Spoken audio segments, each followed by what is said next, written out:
श्रीमद् उत्तराधन सूत्र के द्वितीय अध्ययन परिसह पविभक्ति के अनुसार श्रमण जीवन के 22 परिचय इस प्रकार हैं। दिगिंचा परिसह, शुदा परिचय, पिवासा परिसहे, पिपासा परिशः, सीय परिसहे, शीत परिशः, उसीन परिसहे, उष्ण परिशः,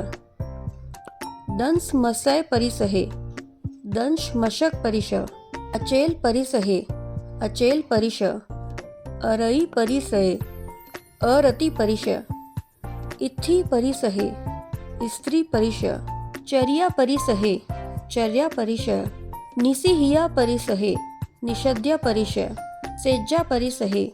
शय्या परिशः, अकोस परिसहे, आक्रोश परिशः, वह परिसहे, वद परिशः, जायणा परिसहे, याचना परिशः, अलाभ परिसहे, अलाभ परिशः, रोग परिसहे, रोग परिशः, तर्ण फास परिसहे, तर्ण स्पर्श परिशः, जल्ल परिसहे, जल्ल परिशः, सत्कार पुरस्कार परिसहे, सत्कार पुरस्कार परिशः, पन्ना परिसहे,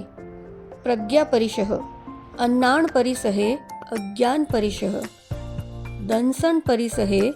दर्शन परिशः।